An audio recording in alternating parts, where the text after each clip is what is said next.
बहुत देर से इस चीज का जो इजहार है वो कर रहा हूँ, नॉट ओनली मंथ्स ईयर्स से, कि पाकिस्तान का कोई भी कॉन्स्टिट्यूशनल क्राइसिस जो है वो इवेंचुअली अब सुप्रीम कोर्ट के लॉन्स में आके डिसाइड होगा, यानी कि सुप्रीम कोर्ट ऑफ पाकिस्तान में आएगा, जो कि एक इंतहाई गैर मुनासिब बात है किसी भी जमहूरी मुल्क के लिए कि उसके मामला सुप्रीम कोर्ट में जाए, स्पेशली कॉन्स्टिट्यूशन जब आपकी parliamentary system of democracy in place हो। इसी तरह चूंकि अब क्राइसिस जो है वो पॉलिटिकल इन नेचर था, दो आपस में बहसें चल रही थी। 63A के ऊपर आपके सामने एक बड़ी लंबी बहस चली, उसके बाद 63A बहुत पीछे रह गया और अब ये मामला आ गया जिसमें वजीर आजम साहब ने कल रात के बाद आपने देखा है कि आज आके जो भी असेंबली में हुआ है। अब इसमें लॉ ये है, जो मैं आपने जब बुलाया था एक दफा आपके प्रोग्राम में भी ये जिक्र किया था इसका, कि स्पीकर रूलिंग जो है उसको एक क्रेडेंस एसोसिएटेड है। स्पीकर की रूलिंग ऐसे ही है कि अगर वो रूलिंग आ गई है तो आप उसको चैलेंज नहीं कर सकते। मतलब एग्जांपल ये है, आर्टिकल 69 उसमें बड़ा क्लियर है कि पार्लियामेंट्री प्रोसीडिंग्स को भी और स्पीकर रूलिंग के ऊपर भी जजमेंट्स क्लियर है। ऑफ कोर्स जजमेंट्स में ये कहा गया है कि अगर वो कोई गैर आईनी या इलीगल काम करता है तो वो चैलेंज भी हो सकती है, बट उसको भी डिटर्मिन सुप्रीम कोर्ट ने करना है। मतलब वो मैंने, आपने, इमरान खान ने या शहबाज शरीफ साहब ने नहीं करना। तो सुप्रीम कोर्ट में ये बात चली गई है। आई एम वेरी होपफुल कि सुप्रीम कोर्ट जो है, क्योंकि बंदयाल साहब जो है वो बहुत ही इंतहाई जबरदस्त हमारे चीफ जस्टिस हैं, जो इसमें इंटरफेयर करना पसंद नहीं करेंगे और कोशिश करेंगे। उसका एक बड़ा क्लियर एविडेंस ये कि एक दिन पहले इसी इशू के ऊपर पिटीशन फाइल की गई, जो ऑफिस की तरफ से ही रिजेक्ट कर दी गई। मैं भी ये एक्सपेक्ट कर रहा था कि ये पिटीशन भी आज शायद ऑफिस ही रिजेक्ट कर दे और ये कहे कि जी ये तो पार्लियामेंट्री प्रोसीडिंग्स को चैलेंज करने के मुतरादिफ है। लेकिन चूंकि इसकी वो हाइप ज्यादा दी गई, इसमें लीडर ऑफ द ऑपोजिशन थे, हमारी सुप्रीम कोर्ट बाहर भी गई, जिसके रोल पर भी मैं कहना चाहूंगा कि उनका ये काम नहीं है कि वो इस इशू को टेकअप करें और इस तरह के इशूज में पार्टी बने। वो एक इंतहाई मोतबर अदारा है और उसका काम है कि पाकिस्तान के किसी कॉन्स्टिट्यूशनल क्राइसिस में आना, ना कि पॉलिटिकल पार्टी की हिमायती बनना।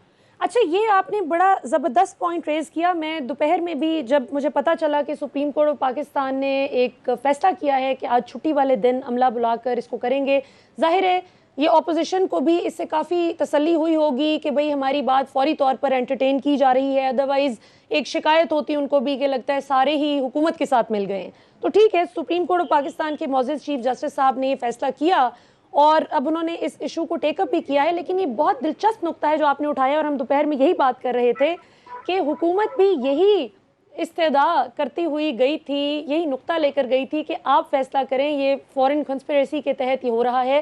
तो उन्होंने कहा कि नहीं, आप इसको पार्लियामेंट में ले जाएं। सो अब क्या फैसला आता है ये आगे चल के हम देखते हैं, जो लार्जर बेंच इस पर क्या अपनी राय देता है। पंसोटा साहब, एक बड़ा अहम नुक्ता यह है कि आज मैं पार्लियामान में मौजूद थी, मेरी मरियम औरंगजेब साहिबा से भी मुलाकात हुई, दीगर अपोजिशन लीडर से भी मुलाकात हुई, बल्कि मोहसिन शाहनवाज रांझा साहब जो खुद भी लॉयर हैं उनसे भी मुलाकात हुई, नून लीग से उनका ताल्लुक है। वो बहुत कॉन्फिडेंट नज़र आ रहे हैं कि ये अनकॉन्स्टिट्यूशनल चीज़ हो गई है और हम इसको ख़त्म करा लेंगे बहुत आसानी से। तो ये उनका कॉन्फिडेंस कहाँ से आ रहा है? क्योंकि फवाद चौधरी साहब खुद भी वकील हैं, उन्होंने कहा कि आर्टिकल 5 के तहत हम ये मुतालबा करते हैं। तो आपकी इस हवाले से क्या कानूनी राय?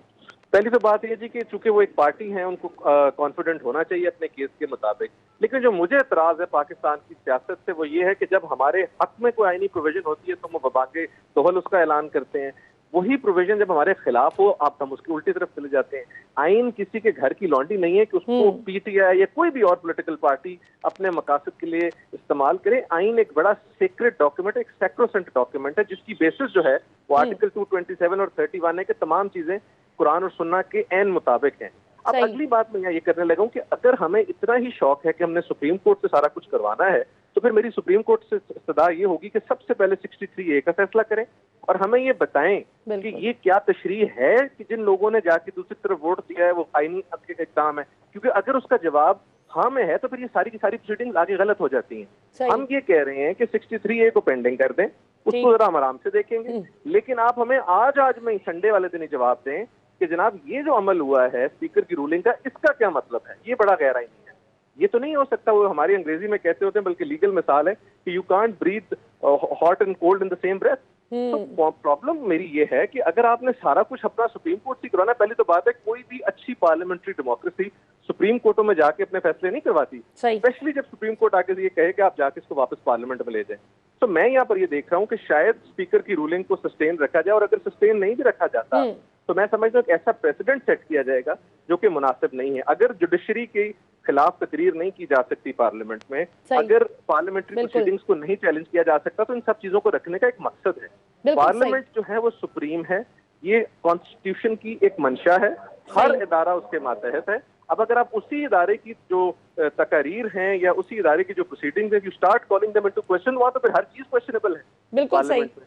अच्छा पंसोटा साहब, ये जरा स्पेसिफिकली बता दीजिएगा कि जो नून लीग के कुछ रहनुमा ये बात कर रहे हैं कि ये अनकॉन्स्टिट्यूशनल हरकत है जो आज हुई है असेंबली में, ये एक बता दें कि हाँ या ना में जवाब प्रिसाइजली, और जरा आर्टिकल 6 के हवाले से हमें तफसीलन समझा दें कि ये अभी हमजा शहबाज साहब मीडिया से गुफ्तगू कर रहे थे, उनका भी ये ख्याल है, बहुत से अपोजिशन लीडर्स का ख्याल है कि इमरान खान साहब पर, वजीर कानून फवाद चौधरी पर और डिप्टी स्पीकर कौमी असेंबली, इन सब पर इसका इतलाक होता है आर्टिकल 6 का। तो क्या इन पर होता है या नहीं, और ये किन लोगों पर होता है आर्टिकल 6, क्योंकि इसका बड़ा चर्चा होता है। देखिए जी, पहली तो बात यह है कि मैं आर्टिकल 6 पे अपनी पोजीशन बड़ी क्लियर कर दूं कि आर्टिकल 6 इज हाई ट्रीजन।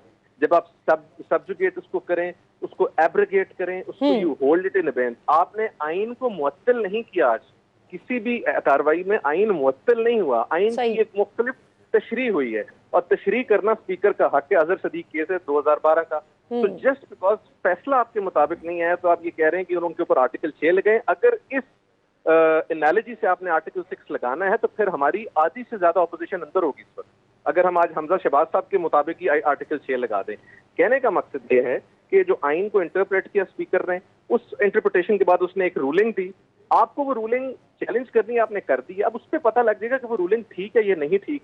इसमें ये कहना कि गद्दारी है, मेरा ख्याल ये बड़ी ओवर स्टेटमेंट है। सेकेंडली, आपने आर्टिकल 5 का तज़किरा किया था। आर्टिकल 5(1) ये कहता है कि लॉयल्टी है हर सिटीजन की टू द स्टेट। अब अगर तो ये फैसला हो जाता है कि ऑपोजिशन ने ये काम किसी साजिश के तहत किया है, फिर तो ये आर्टिकल 6 से भी बड़ा ऑफेंस है।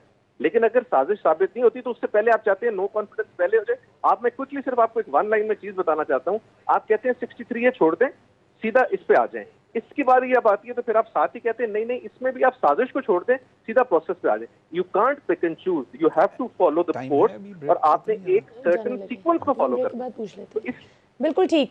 अच्छा पंसोटा साहब, अभी ज़मीर हैदर साहब भी हमारे साथ स्टूडियोज में मौजूद हैं, वो भी आपसे एक सवाल करना चाह रहे हैं, लेकिन हमें बताया जा रहा है कि ब्रेक का वक्त है, तो ब्रेक से वापस आते हैं नाज़रीन। तो अहमद पंसोटा साहब हमें बड़ा इंटरेस्टिंग और बड़े आसान तरीके से, आम फहम अंदाज में समझा रहे हैं कि जो कानूनी बहस आप हर टेलीविजन चैनल पर होती देख रहे हैं, वैसे सबसे ज़्यादा वो लोग बात कर रहे हैं जिनको सबसे कम मालूम है।